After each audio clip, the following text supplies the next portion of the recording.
سارے حجابات اٹھ گئے اور تمہاری آنکھوں کے عالم قدس سے برسنے والی بارش کا مشاہدہ کیا۔ اللہ اکبر، سوچنے کا مقام ہے کہ جس رسول انور صلی اللہ تعالی علیہ وآلہ وسلم کے جسم پاک سے لگی ہوئی چادر کا یہ فیضان ہے کہ اس کے سائے میں غیب کے دروازے کھلتے ہیں، نظر کے حجابات اٹھائے جاتے ہیں، خود اس رسول محترم صلی اللہ تعالی علیہ وآلہ وسلم کے مشاہدہ غیب کا کیا عالم ہوگا۔ میرے محترم اسلامی بھائیوں، میں آج آپ کے سامنے ایک حضور کے پیارے صحابی کا واقعہ پیش کر رہا ہوں، جس کے بارے میں ایک شاعر نے خوب فرمایا ہے۔ وہ شاعر فرماتے ہیں،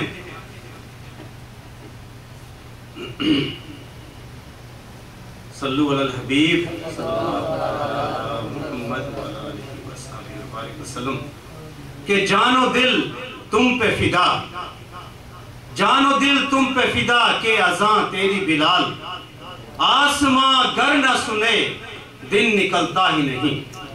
محترم اسلامی بھائیوں، دوپہر کی دھوپ، آگ کی طرح تپتی ہوئی چٹان اور سل کے نیچے دبی ہوئی ایک زندہ لاش، غلاموں کو اتنی دردناک سزا نہیں دی جاتی۔ مکہ کے ایک تاجر نے امیہ کو خطاب کرتے ہوئے کہا، شاید تمہیں معلوم نہیں کہ اس نے کتنا سنگین جرم کیا ہے۔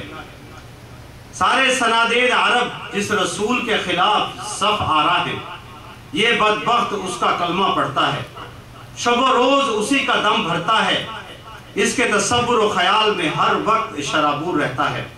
میں نے اسے بار بار سمجھایا کہ تو ایک حبشی نژاد غلام ہے، عرب والے رسول سے تیرا کیا رشتہ ہے؟ اگر کسی کا حق تیرے اوپر ہو سکتا ہے تو آقا ہونے کی حیثیت سے یہ منصب صرف میرا ہے۔ امیہ نے تیور بدل کر جواب دیا، تمہاری اس فرمائش پر وہ کیا کہتا ہے؟ مکے کے تاجر نے پھر سوال کیا، کہتا ہے کہ تم نے میرا جسم خریدا ہے، دل نہیں خریدا۔ غلامی کے فرائض کا تعلق اعضاء و جواز سے ہے، دل سے نہیں۔ میں تمہاری خدمت سے انکار کر دوں یا مجھ سے اپنے فرائض کی ادائیگی میں کسی طرح کی کوتاہی سرزد ہو تو البتہ میں لائق تعزیر ہوں، لیکن ضمیر کی آواز اور دل کی منگوں پر تمہارا کوئی حق تسلیم کرنے سے میں قطعاً انکار کرتا ہوں۔ کسی دلکش اور زیبا ہستی کے ساتھ روح کی وابستگی کے لیے رنگ و نسل کی ہم آہنگی بالکل ضروری نہیں۔ حبشی نژاد ہونا عرب کے پیغمبر صادق پر ایمان لانے سے مانے نہیں ہے۔ امیہ نے نہایت تمسخر کے ساتھ حضرت بلال رضی اللہ تعالی عنہ کو جواب نقل کیا۔ اس کی گفتگو کا تیور بتا رہا ہے کہ عرب کی رائے عامہ کے خلاف بغاوت سے بھرپور جذبے سے وہ مسلح ہو چکا ہے۔ رسول کی آواز کی سحر سے اس کا جانبر ہونا اب بہت مشکل ہے۔ ایسے بے وفا سرکش کو کیفر کردار تک پہنچانے کے لیے یہ سزا بھی بہت ناکافی ہے۔ یہ کہتے ہوئے مکے کا تاجر آگے بڑھ گیا۔ پھر وہی دوپہر کا وقت تھا، آسمان سے چنگاری برس رہی تھی، لالے کی طرح دہکے ہوئے انگاروں پر حضرت بلال رضی اللہ تعالی عنہ کو لٹایا گیا۔ اوپر سے کئی من پتھر کی ایک چٹان سینے پر رکھ دی گئی تاکہ سلگتا ہوا جسم کروٹ نہ بدل سکے۔ ایک زندہ انسان کا خون جل رہا تھا، چربی پگھل رہی تھی اور مکے کے اوباش تالیاں بجا بجا کر بدمست شرابیوں کی طرح ناچ رہے تھے۔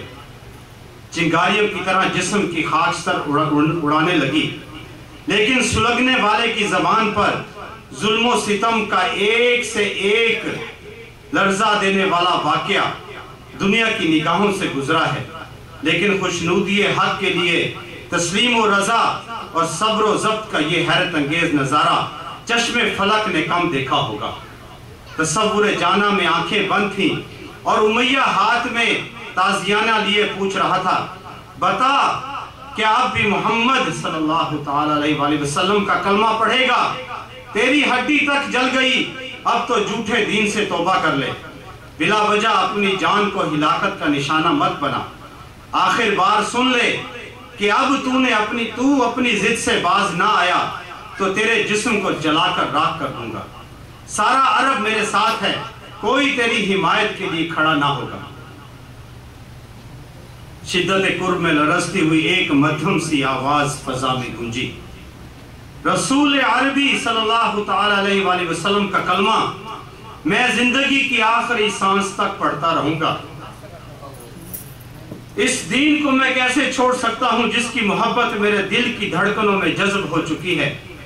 ایک حبشی غلام کی اس سے بڑھ کر اور کیا معراج ہوگی کہ اس کے جسم کی جلی ہوئی راکھ رسول عربی صلی اللہ تعالی علیہ وسلم کے قدموں کو چھو لے۔ میری فتح